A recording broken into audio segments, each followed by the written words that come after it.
Bonjour, frères et sœurs. Dieu vous bénisse. Pour rester dans la même lignée que mon frère, je vous aime. J'aime mes frères. J'aime mes sœurs. Sans exception de personne. Je vous aime d'un amour que le Seigneur a déposé dans nos cœurs. Et ça fait du bien. Et c'est vrai, on ne devrait pas avoir de gêne à le dire. Parce que c'est bon d'aimer ses frères et ses sœurs. On comprend mieux l'apôtre Paul quand il disait quand un membre souffre, c'est le corps entier qui souffre. Quand on a des sentiments pour quelqu'un, on compatit à sa souffrance. On souffre avec lui. On peine avec lui. On pleure avec lui. Mais si on n'a pas de sentiments, si on n'aime pas, on va rester indifférent. Et un chrétien ne peut pas rester indifférent. Parce que ce sont nos frères, ce sont sur nos frères et sur nos sœurs qu'on veut s'appuyer. Qu'on veut trouver une épaule sur laquelle on peut s'appuyer. On veut trouver une main sur laquelle on peut saisir. On veut trouver une parole d'encouragement. Amen. J'aimerais, frères et sœurs, qu'on prie le Seigneur, ça a été fait, mais j'aimerais qu'on prie le Seigneur. Et je vais demander à mon frère Jonathan qu'il prie. C'est encore une joie pour moi cet après-midi de se retrouver avec vous, autour non pas d'un homme, mais autour de la parole, parce qu'elle est celle qui va être l'objet de toute notre attention cet après-midi. Elle est celle qui va être pour nous le moyen de force supplémentaire, de force nouvelle, d'un encouragement nouveau, mais aussi elle va être celle qui va être le moyen d'une nourriture dans notre âme qu'on a besoin. Je n'aurai pas la prétention de venir avec un message particulier, mais je viens vous parler de la Bible. C'est la même que vos pasteurs vous prêchent à chaque réunion. C'est le même message, il n'a pas changé. C'est le même message. Et cet après-midi, j'ai à cœur de vous parler de ce qu'on vit en ce moment, avec des mots simples, peut-être des mots décousus, mais je sais que dans tout cela, il y a un message qui va passer. Et ce message, c'est le moyen peut-être de frères et de sœurs qui ont besoin d'être encouragés, qui ont besoin de retrouver une stabilité, qui ont besoin de s'appuyer sur quelque chose qu'on appelle une valeur sûre, qui s'appelle la parole de Dieu. Ce n'est pas la théorie des hommes, ce n'est pas les pensées des hommes. Ce que je pense, ce que je crois, c'est une chose, frères et sœurs. Mais ce que la Bible dit, c'est tout autre chose. Amen. La Bible, elle ne trompe pas. La Bible ne nous mène pas en bateau. La Bible ne nous apporte pas des illusions. La Bible ne nous fait pas croire des choses qui n'existent pas. La Bible, c'est réel. Amen. La Bible dit que tout passera.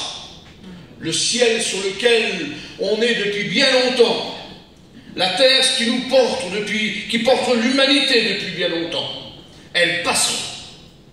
Mais la Bible dit que la parole de Dieu, c'est Jésus qui dit, demeurera éternellement. On ne touche pas, c'est quelque chose de sûr. C'est une valeur sûre. On peut réellement, excusez-moi de l'expression, on peut réellement placer notre confiance dans la parole de Dieu, parce que c'est quelque chose de sûr. Amen. Depuis presque 2 ans maintenant, on vit une situation au niveau national et international, voire mondial, quelque chose qui nous a perturbés, qu'on n'avait jamais vécu jusqu'alors, quelque chose qui est venu entraver un peu tout le déroulement de notre routine de la vie de tous les jours. On avait tellement l'habitude de vivre avec une pleine liberté, de se retrouver ensemble avec une pleine liberté, et d'un seul coup, il est venu quelque chose enrayer le processus de notre vie de chaque jour.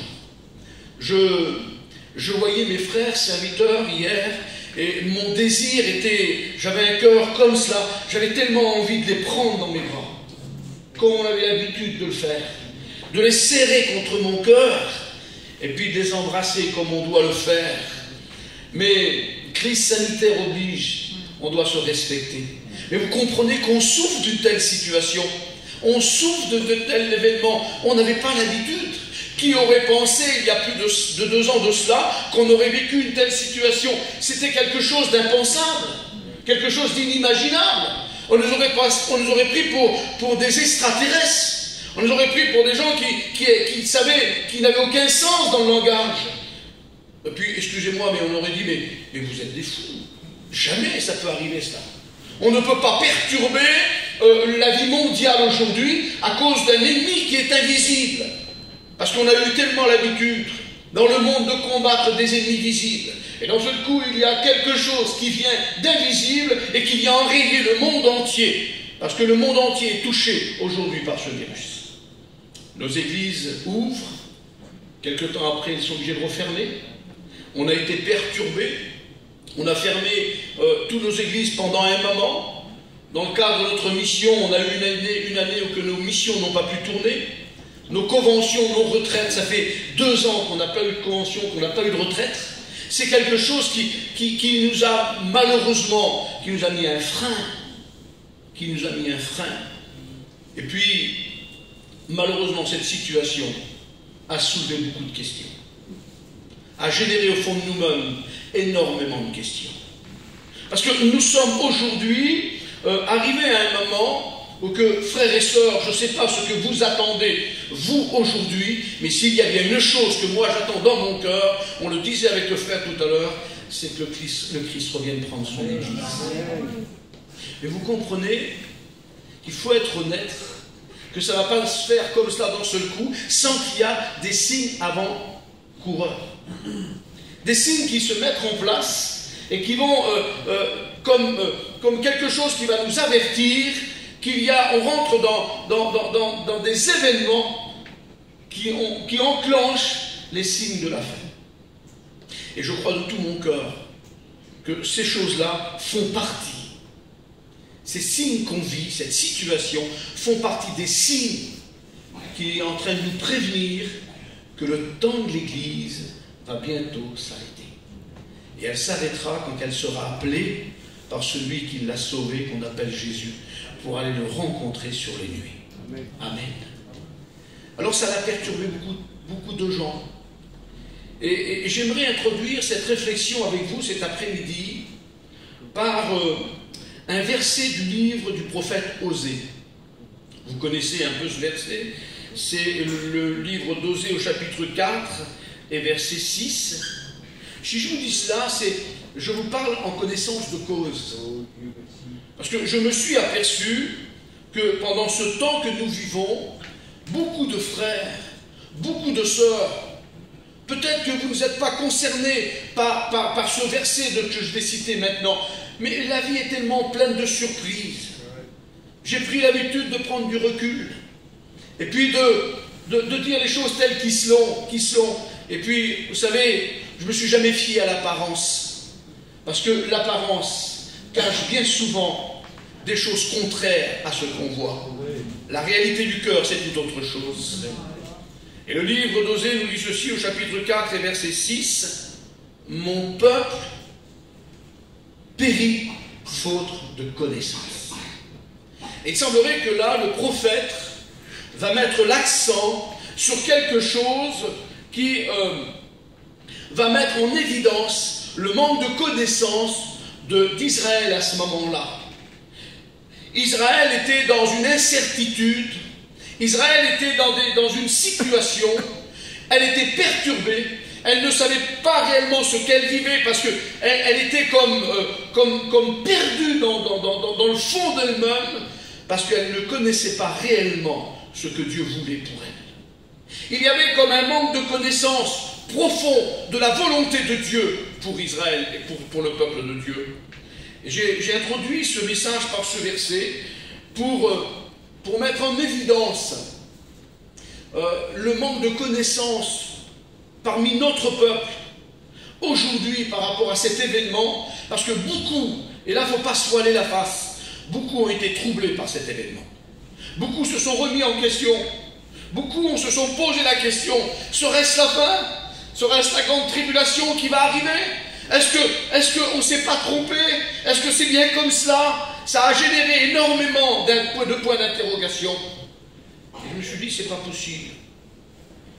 J'ai écrit ces quelques notes, personnellement, il y a quelque temps, parce que des frères sont venus me trouver. Et puis, ils m'ont posé une question. Ils m'ont dit, mais Chinois, est-ce que tu crois qu'on n'est pas rentré dans la grande tribulation?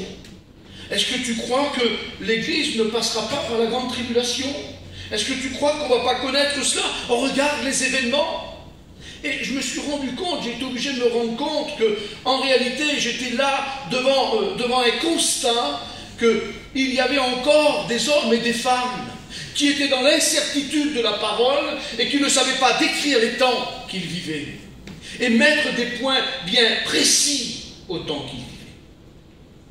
Et vous comprenez qu'à partir de là, je ne les ai pas visés du doigt. Je me suis remis moi en question. Parce que si les brebis ne connaissent pas, c'est parce que les bergers ne les ont pas appris.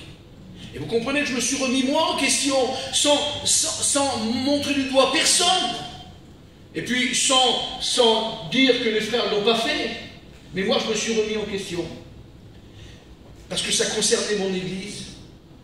Et si dans le cadre de mon Église, il y avait des frères et des sœurs qui étaient encore dans l'incertitude du temps de ce que nous vivions, c'est parce qu'on ne les a pas assez enseignés à ce niveau-là. Et j'ai compris ce verset, que des hommes et des femmes périssent au fond de leur cœur, dans certaines souffrances, parce qu'il y a encore un manque de la connaissance de la parole et du temps qu'on vit. Alors j'aimerais maintenant vous parler de quelques points de la parole concernant les signes des temps de la fin et faire la différence. La première épître aux Thessaloniciens, au chapitre 2, verset 15, l'apôtre, quand il va écrire, il va dire « L'ennemi de l'évangile nous persécute ». Il est en train de mettre l'accent sur quelque chose en disant « Celui qui s'attache à l'évangile, celui qui s'attache à marcher avec Dieu, se lève pour un combat. Il se lève pour lancer un défi à l'ennemi de nos âmes. Il se lève pour rentrer dans le champ de bataille.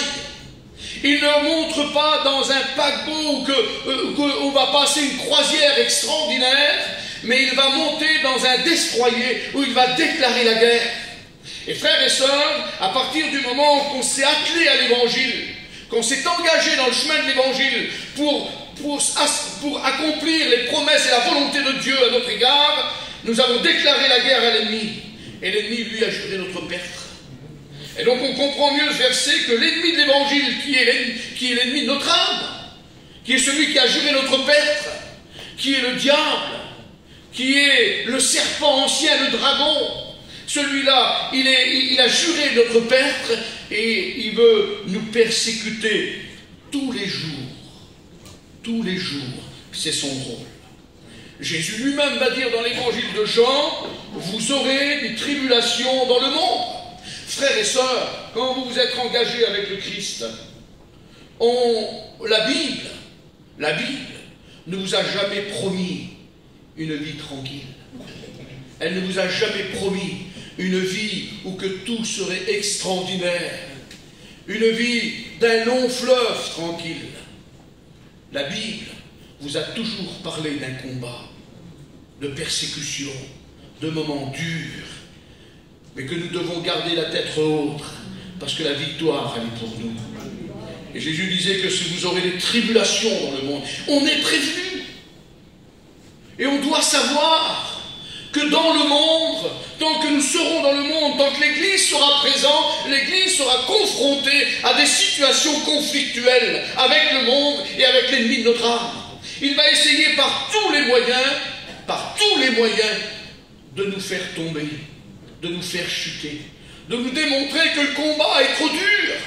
Et puis frères et sœurs, peut-être que parmi nous, il y a des hommes et des femmes qui sont concernés par certains combats spirituels dans leur vie et qui s'aperçoivent que le combat est dur et qu'on a minimisé la puissance de l'ennemi. Et qu'on croyait que ça y est, on était chrétiens, on rentrait dans un système d'une vie tranquille, dans une bulle bien protégée et que rien ne pouvait nous atteindre. Vous avez fait erreur. Et si j'ai cru ça dans ma vie, j'ai fait erreur. À partir du moment où je me suis engagé avec Dieu, je savais que j'allais rentrer dans une bataille qui allait être longue et qui allait être dure. Mais que Dieu soit béni. La victoire, elle est au bout. Elle est au bout. Le livre des Actes des Apôtres nous dit ceci: c'est par beaucoup de tribulations qu'il nous faut entrer dans le royaume de Dieu.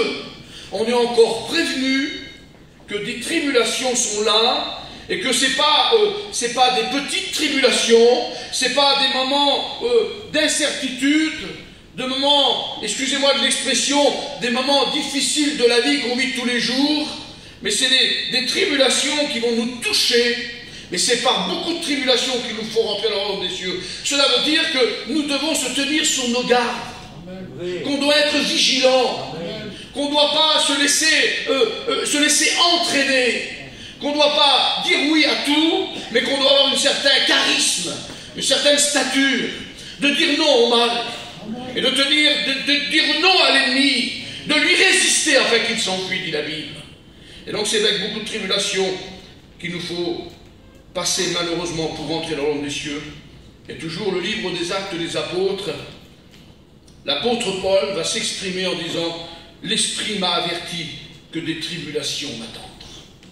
Il savait dans quoi il s'engageait. Il était averti par l'Esprit que des tribulations l'attendaient. Frères et sœurs, je sais que beaucoup pourraient se lever parmi nous.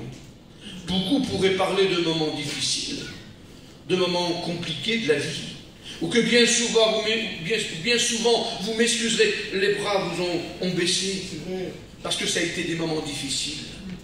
Et je sais de quoi je parle, quand bien souvent la maladie m'est frappée à la porte de notre foyer, et que bien souvent il a fallu, excusez-moi de l'expression, mais se serrer les coudes, et se mettre à genoux, et de dire non, tu n'entreras pas. Non, tu n'auras pas la victoire. Non, tu ne tiendras pas ce que tu es venu chercher, parce que nous savons et nous partageons notre vie avec celui qu'on appelle le Christ.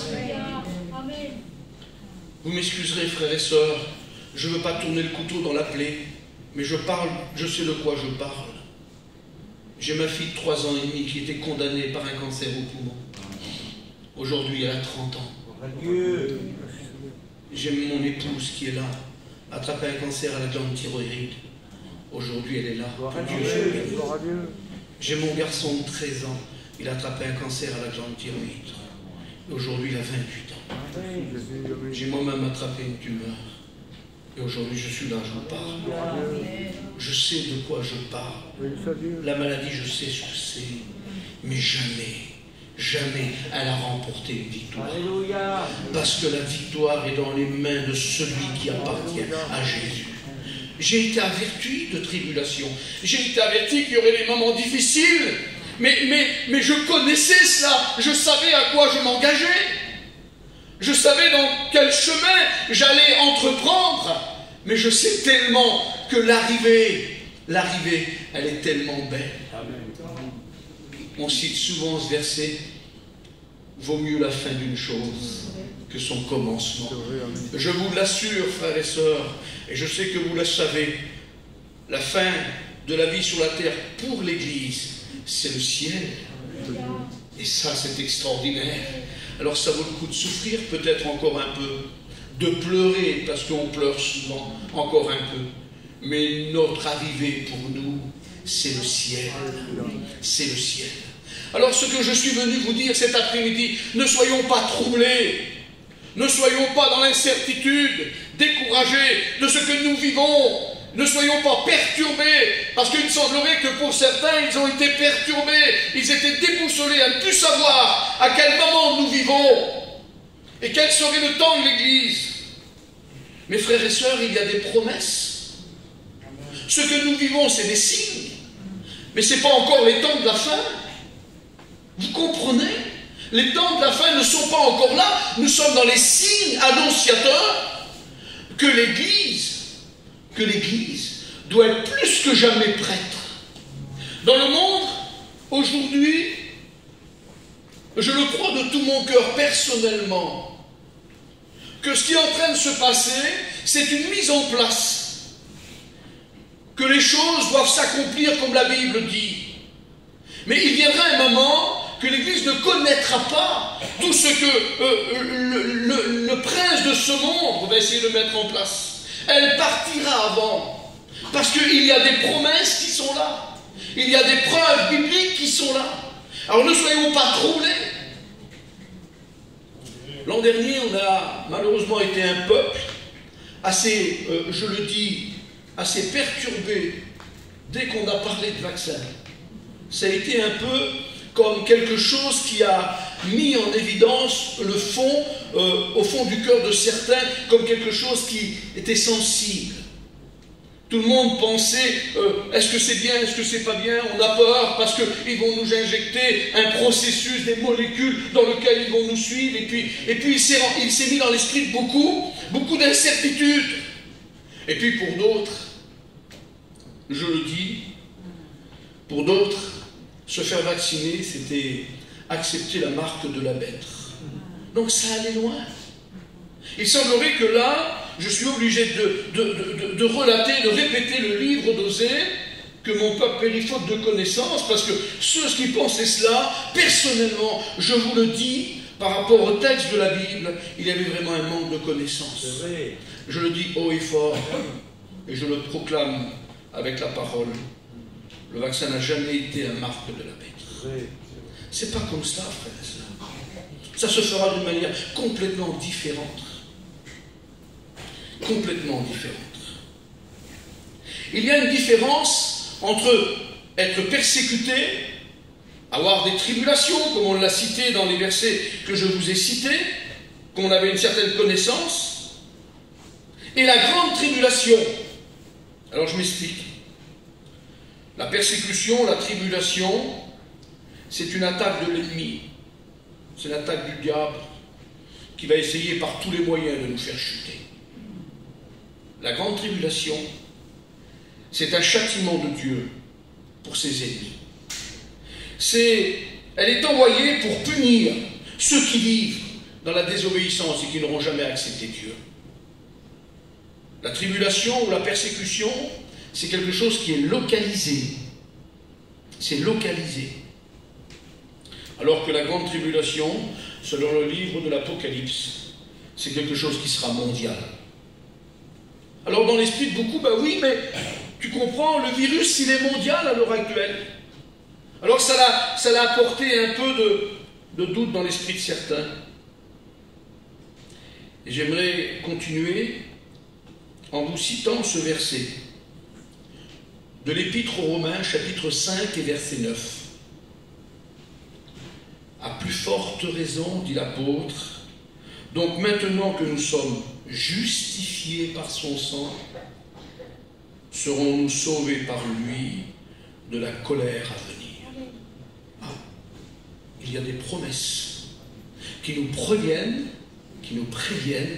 c'est des versets de la parole qui nous préviennent que celui ou celle qui a été justifié par le sang de Jésus, quand on a accepté, qu'on lui a donné notre vie et qu'on est né de nouveau, à partir de ce moment-là, une promesse nous est faite, c'est qu'on sera gardé, protégé, sauvé, mis hors du moment de la colère qui va survenir, la colère de Dieu qui viendra s'abattre sur le monde entier. Et c'est toujours l'Épître aux Thessaloniciens qui dit ceci, Jésus notre Sauveur, le Fils de Dieu, il nous délivre de la colère à venir. Il parle d'une colère à venir. Alors, frères et sœurs, je vous ai parlé en quelques mots de grande tribulation, de persécution, de tribulation. Et j'ai mis ceci. La grande tribulation ou les fléaux, c'est Dieu qui punit. Je répète, la colère, les fléaux, c'est Dieu qui punit. La persécution ou la tribulation, c'est le diable qui agit. C'est deux choses différentes. Vous comprenez? C'est deux choses différentes. Il faut savoir remettre les choses à sa place, telles que la Bible les présente. Je vous l'ai dit tout à l'heure. Ce n'est pas important ce que je pense, moi. Ce que je crois, moi. Ce qui est important, c'est ce que la Bible dit. Et là, c'est une valeur sûre. Je suis un homme de la même nature que vous. Emporté par mes sentiments, je peux me tromper dans un mot. Parce que je crois que c'est comme cela, alors je le dis. Non, frères et sœurs, c'est la Bible qui le dit. Amen. Et là, je sais que je ne me tromperai pas. Alléluia. Quand je pense quelque chose, je le dis. Je pense, moi, je pense comme ça. Mais je ne l'affirme pas. Ce qui compte pour moi, c'est la Bible. Donc, j'aimerais faire allusion. Les fléaux sont donc l'exécution de la colère de Dieu. Et on retrouve trois mots qui sont importants dans le livre de l'Apocalypse. Ces trois mots sont malheur, malheur, malheur. Pourquoi trois fois on cite le mot malheur?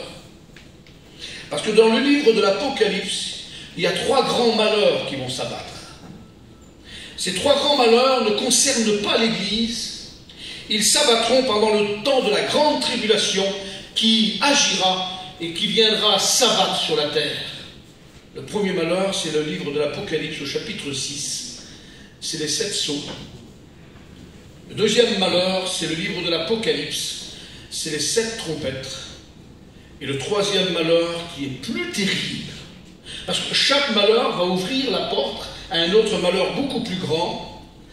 Et le troisième malheur qui est le plus terrible, c'est les 7 coupes de l'ardente colère de Dieu. Alors je pose une question. Tout ce que je vous cite, c'est la Bible qui le dit. Quand vont s'abattre les fléaux et quand vont-ils arriver? Parce qu'il faut qu'on réponde à cette question-là. Vous comprenez que je n'ai pas le droit de vous laisser dans l'incertitude. Et je le dis, c'est pas moi qui réponds, c'est la Bible, c'est les versets de la Bible. Vous pouvez faire confiance à la parole de Dieu. Quand vont arriver ces fléaux? Quand l'exécution de la colère de Dieu va se mettre en place. Alors il faut s'en référer à la parole. Et pour s'en référer à la parole, il faut remonter à l'horloge de Dieu, parce que la Bible est l'horloge chronologique même de Dieu qui nous dit les temps, que ça s'effectuera chaque chose que Dieu a prévue. J'aimerais vous parler d'une révélation. Je vais faire très simple, parce que je suis un garçon simple, puis je ne suis pas là pour vous tenir des heures non plus, j'en ai pas le droit. Mais je veux aussi être très clair. Peut-être que tout ce que je vous dis, pour vous, vous le savez, mais si peut-être il y aurait une personne, que j'aurais été l'instrument aujourd'hui d'un éclaircissement, ben, je n'aurais pas perdu mon temps, et je serais content. Mon but serait atteint. Mon but, c'est d'apporter une lumière à un frère, à une sœur, qui est peut-être dans le doute, dans l'incertitude, et de remettre chaque chose à sa place dans notre cœur et dans notre esprit, afin qu'on comprenne mieux la parole. Alors j'aimerais vous ramener à une révélation que le prophète Daniel a eue, parce que c'est pour nous un moment là, cette révélation, un moment clé du départ chronologique des événements de la fin. Daniel va avoir une révélation par l'ange au bord du fleuve, dans le livre de Daniel au chapitre 9 et verset 24. Et cette révélation, vous avez tous entendu parler des 70 semaines de Daniel. Et la prophétie dit ceci, les mots sont importants. Daniel, 70 semaines ont été fixées sur ton peuple et sur ta ville sainte. Il y a deux choses qui sont importantes. La prophétie a été fixée sur le peuple de Daniel.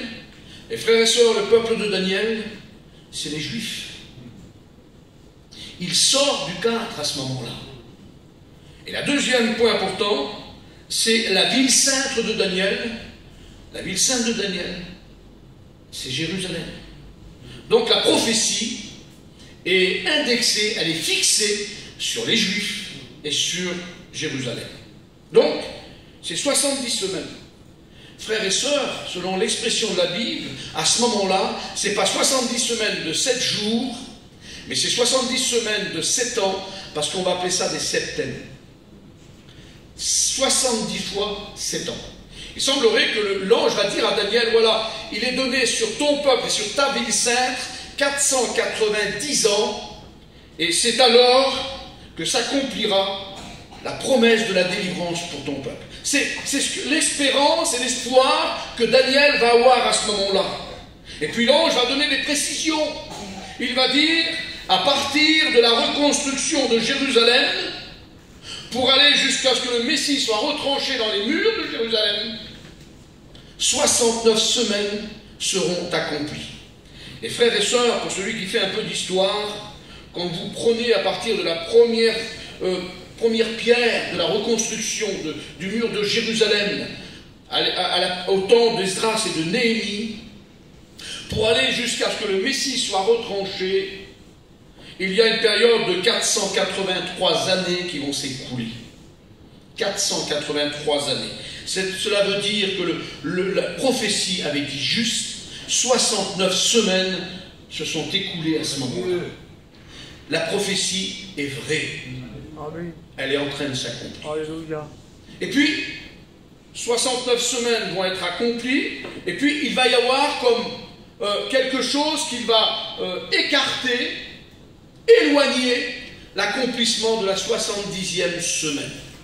On le sait selon les prophéties que cette semaine va durer 7 ans, qu'elle va être divisée en deux, que c'est une semaine qui va être difficile, une semaine de souffrance, une semaine de malheur qui est réservée toujours pour les Juifs et pour Jérusalem, plus que cette prophétie concerne les Juifs et Jérusalem. Une question se pose, et quand qu'elle va s'accomplir? Est-ce qu'elle s'est accomplie? Est-ce qu'on la vit? Ou est-ce qu'elle va s'accomplir? Alors j'aimerais vous faire un petit peu, vous expliquer un peu simplement qu'à la fin de la 69e semaine, a pris naissance, quelques jours après, un temps qui va faire qu'on va vivre entre la 69e et la 70e ce qu'on va appeler une parenthèse. Comme quelque chose qu'on ouvre et qui fait que le temps de la prophétie va s'arrêter. C'est une parenthèse qu'on appelle, frères et sœurs, la parenthèse de l'Église. À la fin de la 69e semaine, l'Église n'existait pas. Au début de la 70e semaine, l'Église n'existera plus sur la terre. Je m'explique.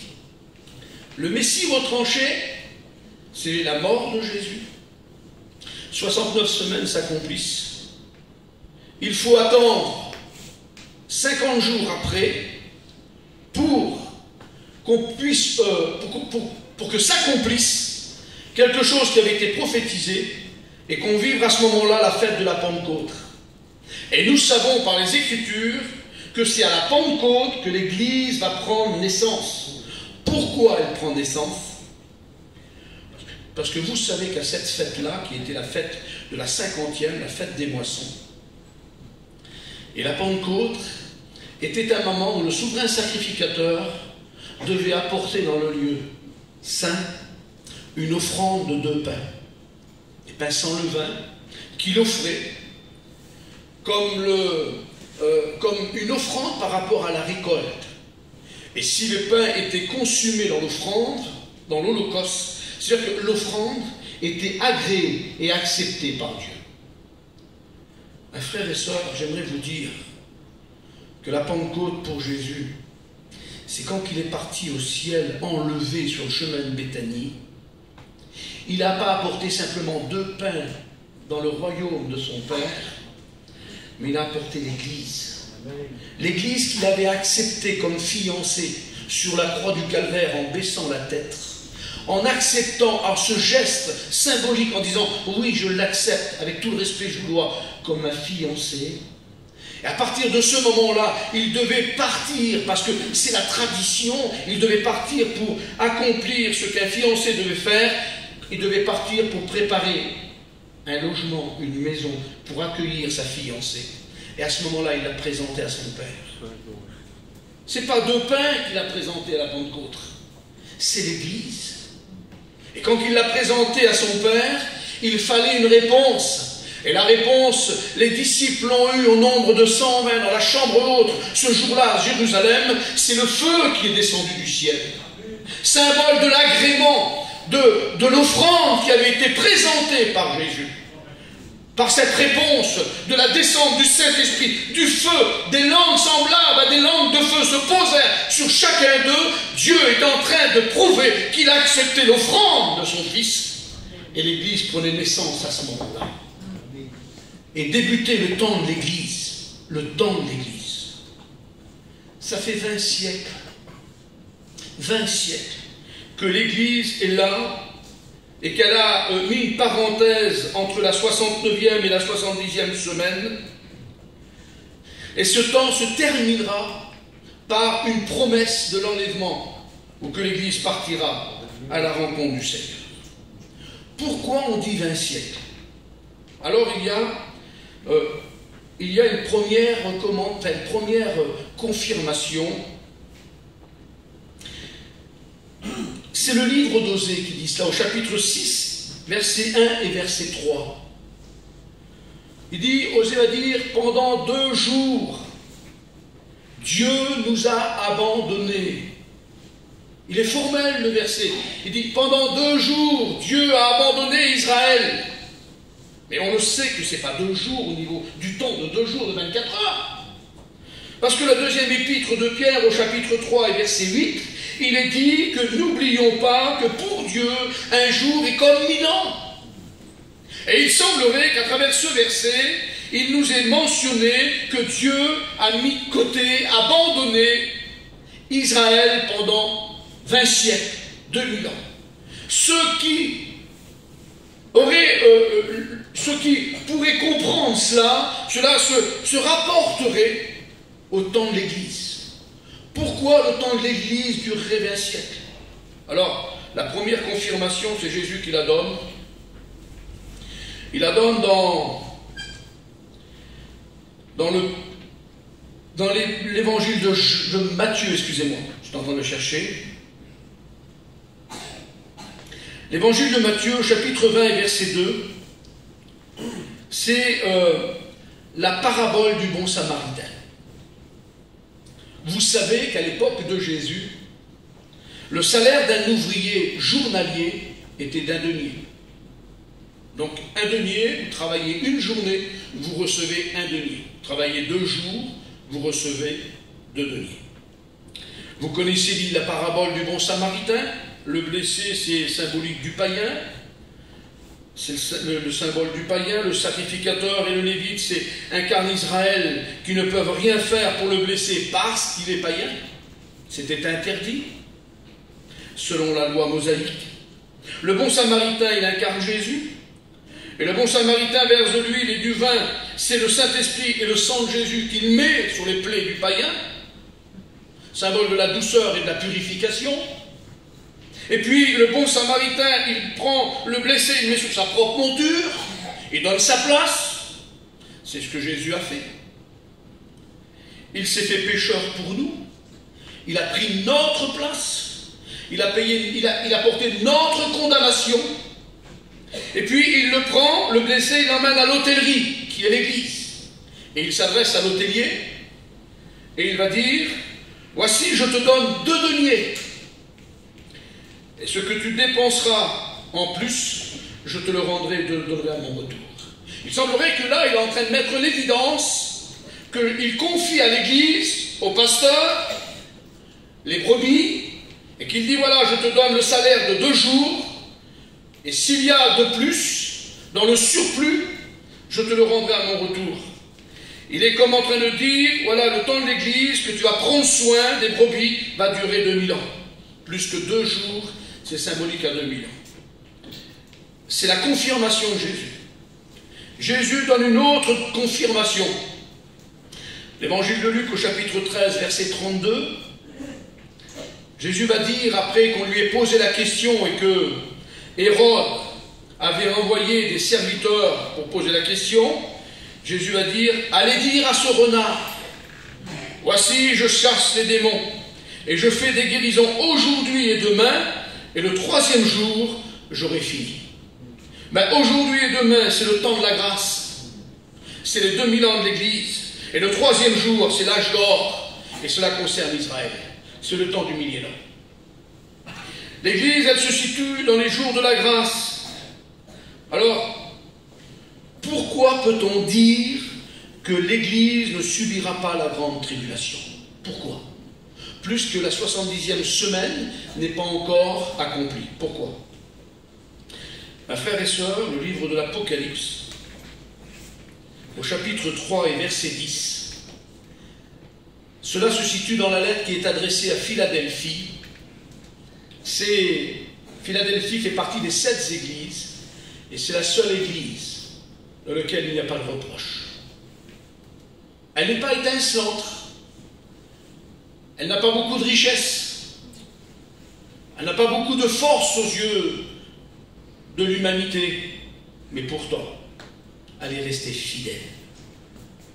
Et puis la promesse qui lui est faite, c'est celle-ci: parce que tu as gardé la parole de la persévérance en moi, je te garderai moi aussi de l'heure de l'épreuve qui va venir sur le monde entier pour éprouver les habitants de la terre. C'est la Bible qui le dit. Celui qui garde la parole de la persévérance en moi, Jésus dit, je le garderai et je le mettrai. Le texte grec dit, je t'enlèverai au dehors de cette heure de la grande tribulation. Donc c'est une promesse écrite, formelle, que l'Église ne passe pas par la grande tribulation. Et l'Épître aux Thessaloniciens au chapitre 5 et verset 9, il est dit, Dieu ne nous a pas destinés à la colère, mais à la possession du salut par notre Seigneur Jésus-Christ. Notre ancien païen disait ceci, je me permets de le citer parce que ça a été un père, un homme remarquable dans le cadre de notre mission, ça a été aussi un de nos enseignants qui nous a devancés dans la gloire, disait ceci, il disait que si, plus que dans le contexte qu'on vit aujourd'hui et dans l'espoir qui nous est donné dans notre cœur par rapport aux Écritures, nous savons que celui qu'on appelle le fiancé de l'Église, avec tout le respect que je vous dois, est parti préparer une place parce que c'est normal, c'est comme ça, ça devait se faire. Et qu'à un moment donné, il va venir pour enlever, prendre sa fiancée. Et puis, Payon disait ceci, il disait, excusez-moi frères et sœurs, il disait, quand un garçon désire s'unir avec une fille par le mariage, il ne la prend pas pour la monter sur une moto et puis à 200 rentrer dans un mur. C'était simple ce qu'il disait. Croyez-vous, frères et sœurs, que Jésus qui est venu payer pour l'Église, qu'il l'a racheté au prix de sa vie, qu'il est parti nous préparer une place et qu'il nous laisserait affronter un mur dans lequel on va se fracasser. Ce mur, c'est la grande tribulation. Il y a des versets formels. On ne passe pas par là. L'Église sera mise hors de ce moment-là. Hors de ce moment-là. Alors, il y a quelque chose que j'aimerais vous expliquer en 10 minutes, et puis on va prier le Seigneur, parce que c'est trop long après. Il y a un livre qui nous a toujours un peu effrayés.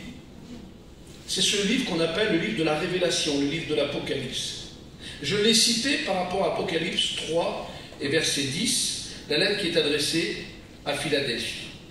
Alors, je sais que sûrement vous êtes des lecteurs de la parole et qu'il y a plein de choses qui vous effraient.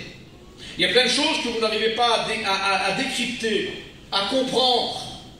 Et puis, quand on arrive à mieux réaliser et à mettre chaque temps que l'apôtre Jean, quand il va écrire et qu'il va avoir cette révélation, dans la révélation, il y a un verset clé. C'est le livre de l'Apocalypse au chapitre 1er et verset 19. Et dans la révélation que Jean il a de la part de notre Sauveur, le Seigneur dit à Jean, écoutez cela, il dit, écris les choses que tu as vues. Il semblerait que là, il est en train de mettre en évidence des choses que Jean a vues. Et puis le verset continue. Il va dire, écris les choses qui sont. Il doit écrire les choses qu'il a vues. Il doit écrire les choses qui sont. Et puis, le Seigneur continue. Il va dire, écris les choses qui vont arriver après celles qui sont. Il est en train de mettre en évidence 3 temps bien distincts dans la révélation. Et frères et sœurs, j'aimerais que vous compreniez que quand le Seigneur dit cela, il est en train de dire à Jean, avant que tu écrives les choses qui sont, j'aimerais que tu écrives les choses que tu as vues. Alors une question se pose, qu'est-ce qu'a vu Jean? Alors l'Apocalypse chapitre 1er jusqu'au chapitre 2, Jean, à ce moment-là, va avoir une révélation qui va dépasser l'imagination humaine. Il va être transporté et il va vivre quelque chose d'extraordinaire qui va être la plus grande révélation de tous les temps. La Bible dit que quand il a entendu parler, il va se détourner, il va voir 7 chandeliers d'or. Il est comme transporté dans le royaume de Dieu, et au milieu de ces 7 chandeliers, il va voir quelqu'un qui a l'aspect d'un fils d'homme. Mais il a l'aspect d'un fils d'homme, mais il est comme quelque chose de resplendissant. La Bible dit que ses yeux sont semblables à des flammes de feu. De sa bouche sort une épée à double tranchant aigu. Ses cheveux sont comme la laine blanche, comme la neige pure. Sur sa poitrine est comme une cuirasse. Ses pieds sont comme de l'airain ardent, comme s'ils ont été embrasés. Et la Bible dit que Jean va tomber par terre comme mort devant cette révélation, parce qu'il est là, devant la révélation du Fils de l'homme, du Fils de Dieu. Et Jean doit écrire, ce moment-là, ce qu'il a vu. Et ce qu'il a vu, c'est le Christ dans la gloire, glorifié. Et c'est l'espérance de l'Église. Frères et sœurs, la Bible dit que tel qu'il est, l'Église sera. Et c'est cette promesse. Il semblerait que Jésus a voulu révéler à Jean ce qu'il allait être à l'avenir, dans un moment qu'il avait bien prévu en son temps, avant qu'il lui révèle ce qui devait arriver après. Vous comprenez? Et là, il est en train de lui dire, Jean, ne t'inquiète pas.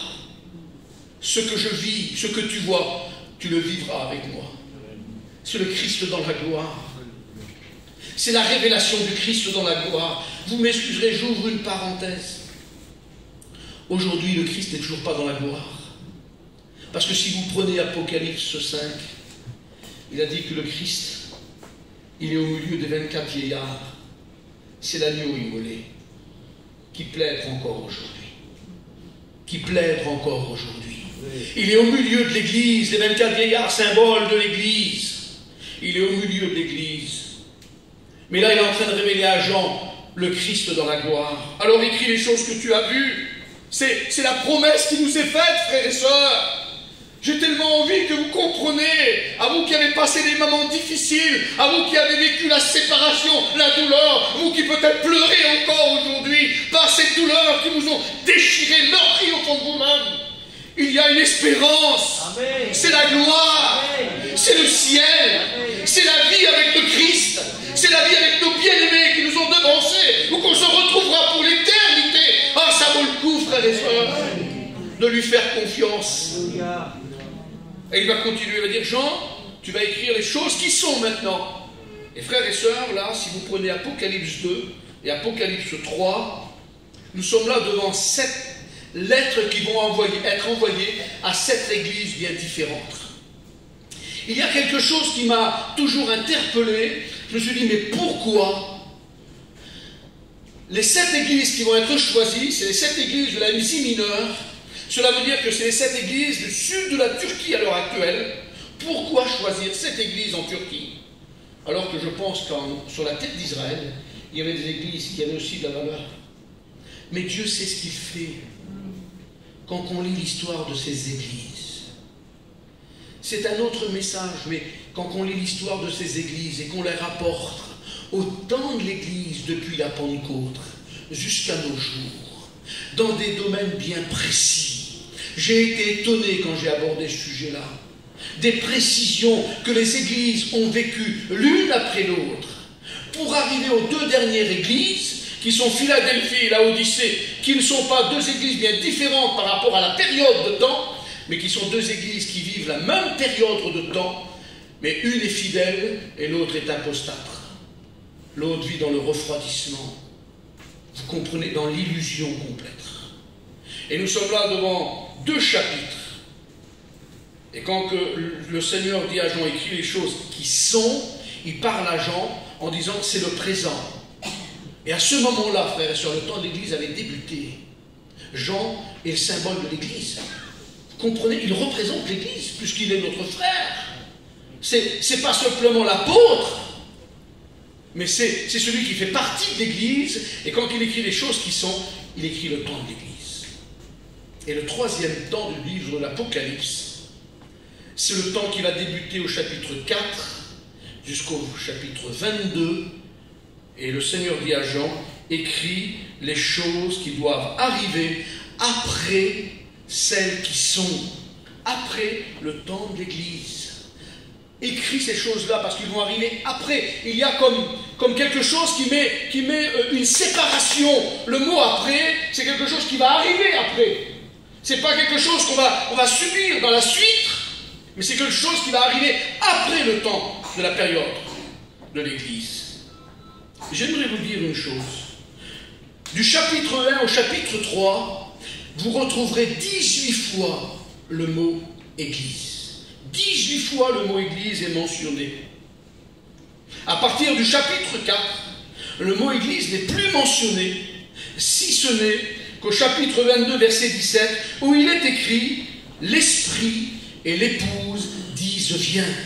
Et là, elle n'est plus l'Église, mais elle est devenue l'épouse. Cela veut dire qu'un événement s'est produit, et l'événement qui s'est produit, c'est après l'enlèvement de l'Église. La Bible dit que l'Église vivra l'union des noces, des fêtes des noces, dans le ciel, avec son fiancé, avec le Christ. Et quand il y a les noces, excusez-moi, je ne veux pas être déplacé, je ne veux pas être yolo dans ce que je veux dire. Et tant qu'un garçon et une fille ne vivent pas ensemble, c'est le fiancé et la fiancée. Quand ils ont fait les noces, c'est l'époux avec l'épouse. Ben, au chapitre 22, l'Église n'est plus simplement l'Église, la fiancée, mais elle est devenue l'épouse. Donc il y a quelque chose qui s'est produit, une étape différente. Donc, elle est devenue épouse. Alors à partir du chapitre 4, il y a un événement qui va se produire, chapitre 4, verset 1er. Jean va écrire, et il va dire ceci. Après cela, après le temps de l'Église, de la dernière lettre qu'il a envoyée à Laodicée, après cela, je regardais, et voici une porte était ouverte dans le ciel. Et nous savons que cette porte, c'est Jésus qui l'a ouverte, parce que c'est lui la porte, c'est la porte de la grâce, qui est encore ouverte aujourd'hui, frères et sœurs et amis. La première voix que j'avais entendue comme le son d'une trompette et qui parlait, dit ceci, elle s'adresse à Jean. Jean est celui qui fait partie de l'Église, et va dire, monte ici, et je te ferai voir ce qui doit arriver par la suite. Et là, nous sommes une évidence claire, écrit noir sur blanc, c'est l'appel de Dieu, de Jésus, qui appelle l'Église à quitter la terre et aller à sa rencontre. Monte ici, et je te ferai voir ce qui arrivera par la suite. Et ce qui arrivera par la suite, frères et sœurs, sera l'accomplissement de la 70e semaine qui avait été mise en suspens, mais qui trouvera son accomplissement parce que le temps de l'Église aura pris fin. Et que dès que la parenthèse de l'Église se referme, la prophétie de Daniel reprend cours. Il y a eu comme un laps de temps qui s'est figé, où l'horloge de Dieu, excusez-moi de l'expression, s'est arrêtée à la fin de la 69e semaine. et elle reprendra au début de la 70e semaine. Mais entre ces deux temps-là, entre ce temps-là, il y a ce qu'on a appelé le temps de l'Église. Monte ici et je te ferai voir. Vous m'excuserez, mais quelqu'un qui voit quelque chose, c'est pas quelqu'un qui vit quelque chose. Je peux voir sans vivre. Et à ce moment-là, l'Église, elle verra ce qui va s'abattre sur la terre. Et ce qui va s'abattre sur la terre, frères et sœurs, c'est plus qu'une tribulation. C'est plus qu'une persécution. Excusez-moi de l'expression, c'est plus qu'un virus. C'est la colère même de Dieu. C'est le jugement de Dieu envers la terre. Et l'Église, elle sera comme Jean, spectatrice des événements de la fin. Voilà, frères et sœurs, ce que j'ai voulu vous partager avec vous. C'est simple. C'est simple. J'espère que je n'ai pas été compliqué. Et j'espère que j'ai été une aide pour essayer d'apporter un peu de lumière dans votre esprit. Si j'ai des choses que je n'ai pas pu vous faire comprendre, venez trouver vos pasteurs. Je pense qu'eux pourront aussi vous expliquer, prendre le temps. Parce qu'il n'y a pas de révélation particulière pour citer la Bible. Parce que c'est la Bible qu'on a citée aujourd'hui. Là, j'aimerais qu'on s'incline ici. Puis je vais demander à mon frère Michel qui vienne et qui prie le Seigneur. Dieu vous bénisse. Amen.